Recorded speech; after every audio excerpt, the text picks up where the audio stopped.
ನಟ ದರ್ಶನ್ಗೆ ಸಿಗತ್ತಾ ಗುಡ್ ನ್ಯೂಸ್. ಹಾಸಿಗೆ ದಿಂಬು ನೀಡಲು ವಸ್ತು ಅನ್ನುತ್ತಾ ಕೋರ್ಟ್. ಫ್ಯಾನ್ಸ್ ಸಿತ್ತ 57ನೇ ಸಿಸಿಎಸ್ ಕೋರ್ಟ್ನಲ್ಲಿ.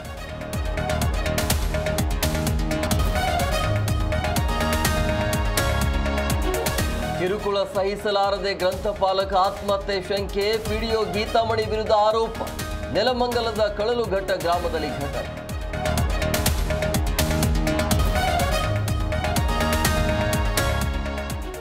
ಪುನೀತ್ ರಾಜ್ಕುಮಾರ್ 4ನೇ ವರ್ಷದ ಪುಣ್ಯ ಸ್ಮರಣೆ. ಸಮಾಧಿಗೆ ಗುಲಾಬಿ ಹೂಗಳಿಂದ ಅಲಂಕಾರ. ಕೆಲವೇ ಕ್ಷಣಗಳಲ್ಲಿ ದೊಡ್ಡಮನೆ ಕುಟುಂಬದ ಪೂಜೆ.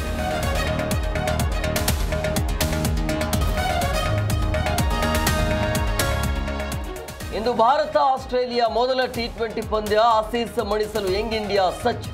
ಸೂರ್ಯ ಪಡೆಗೆ ಬೂಮ್ರಾ ಕಮ್ಬ್ಯಾಕ್ ಬಲ.